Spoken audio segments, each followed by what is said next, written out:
1952 সালে পুরো দপ্তর কর্তৃক অধিকৃত জমি এককভাবে গ্রাস করার চেষ্টা, নিজেদের পৈতৃক ভিটে নিয়ে সৃষ্টি হওয়া ভ্রাতৃদ্বন্দ্বের সমাধান হেতু প্রশাসনের তরফে জমি ছেড়ে দেওয়ার আদেশকে তোয়াক্কা না করে বহাল তবিয়তে বিরাজমান জনৈক ভ্রাতা উপায়ান্ত না দেখে শেষ পর্যন্ত সংবাদ মাধ্যমের দ্বারস্থ অভিযোগকারী।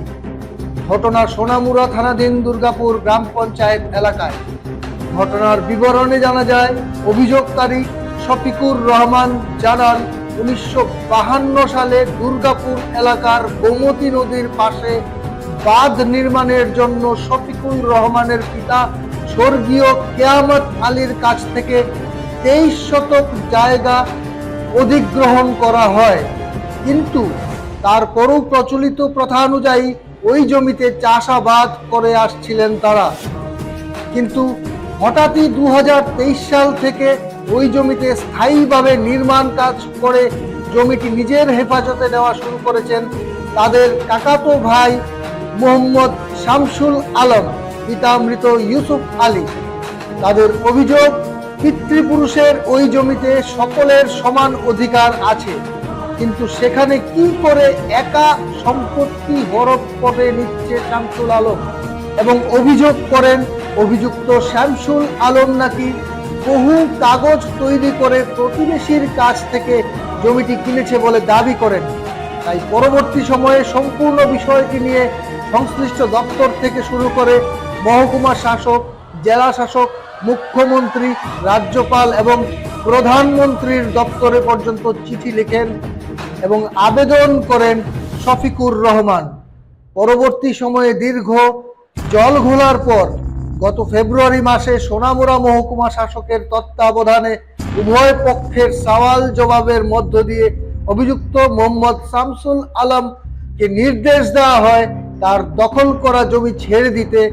সে মোতাবেক তাকে 1 মাস সময় দেওয়া হয়, কিন্তু অভিযোগ দীর্ঘ 3 মাস অতিক্রান্ত হয়ে গেলেও কোনো হেলদোল নেই অভিযুক্ত শামসুল আলমের। যদিও এ বিষয়ে শামসুল আলমকে জিজ্ঞাসা করা হলে অভিযোগ উঠে আসে তিনি নাকি শফিকুর রহমানের পরিবারের উপর চড়াও হয়। এই ঘটনা নিয়ে পরবর্তী সময়ে সোনামুড়া থানার অভিযোগ দায়ের করেন শফিকুর রহমান। তাই তিনি সবশেষে সংবাদ মাধ্যমের দ্বারস্থ হয়েন এবং আবেদন করেন কোন অজ্ঞাত কারণে প্রশাসনিক আদেশকেও তোয়াক্কা করছেন না শামসুল আলম, নাকি এর পেছনেও রয়েছে বিরাট কোনো রহস্য। আদৌ কি মিলবে এই জটিলতার সুরাহা? সেই আশাতেই রয়েছেন রাজ্য সরকারের অবসরপ্রাপ্ত কর্মী Shafiqur Rahman. Bureau report, the social Bangla, voice of democracy. করলো কি ও পরে এসডিএম সাহেব ওই পিডব্লিউডিকে ওই ডিসিএম যখন রিপোর্টটা পাঠালো কিছুদিন পরে, কিছুদিন পরে এনকোয়ারি রিপোর্ট পাঠালেন তহসিলদার সহ রেভিনিউ ইন্সপেক্টর সহ জায়গাটার ম্যাপ দিয়ে খতিয়ান দিয়ে ডিমার্কেশন করে পাঠালেন। যখন রিপোর্ট পাঠানোর পর এসডিএম পিডব্লিউডির এক্সিকিউটিভ ইঞ্জিনিয়ারকে চিঠি দিয়ে বললেন তোমার জায়গা এরকম, MD Shamsul Alam son of late Yusuf Ali, Durgapur এমসিনগর বাড়ি, তোমার এসডিএম পিডব্লিউডির জায়গাটাকে খতিয়ান 2/4 খতিয়ান এবং 2338 দাগ নম্বরের জায়গাটাকে জবরদখল করছে, এটাকে আইনানুগ ব্যবস্থা নাও। তারপরে এক্সিকিউটিভ ইঞ্জিনিয়ার সেরকম কোনো ব্যবস্থা নেননি। 1.5 মাস হয়ে গেল এক্সিকিউটিভ কোনো কাজ করছে না। তারপর আমরা দেখা করছি, আজ না কাল দেখছি এনকোয়ারি করছি, এসব বলছে। সঙ্গে সঙ্গে আমি চেয়ারম্যান ওই মানবাধিকার কমিশনে যোগাযোগ করলাম, মানবাধিকার কমিশনকে চিঠি দিলাম। তো উনি আবার ডিএমের মাধ্যমে জানতে চেয়েছেন যে এই অ্যাকশান কি হলো, এই প্রবলেমটার কি অ্যাকশান হলো, এই কেসটার কি অ্যাকশান হলো। তখন এসডিএম আবার পিডব্লিউডির এসডিওকে চিঠি দিয়ে বললেন যে তোমরা কি অ্যাকশান নিয়েছো আমাকে জানাও।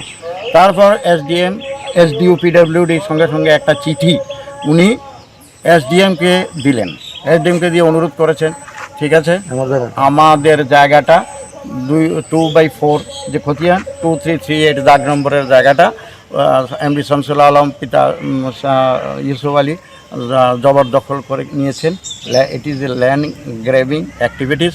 আপনি দয়া করে আমার জায়গাটাকে মুক্ত করে, উনাকে উচ্ছেদ করে আমার জায়গাটাকে মুক্ত করে দিন। এই কথা বলার পরে এসডিএম সোনামুড়া উনাকে হিয়ারিংয়ে ডাকলেন। 20 ফেব্রুয়ারি হিয়ারিংয়ে ডাকলেন। হিয়ারিংয়ে ডাকার পর ওইখানে উনি বললেন যে এরকমভাবে আপনি একটা পিডব্লিউডির জায়গাতে দখল করেছেন, আপনার কাছে কোনো ডকুমেন্টারি কাগজ আছে, যে ডকুমেন্ট আছে যে যেটার দ্বারা আপনি প্রমাণ করতে পারেন যে জায়গাটা আপনার, কোনো অথরিটি আছে আপনার কাছে? উনি নাকি বলছেন যে না, এটা খাস জায়গা।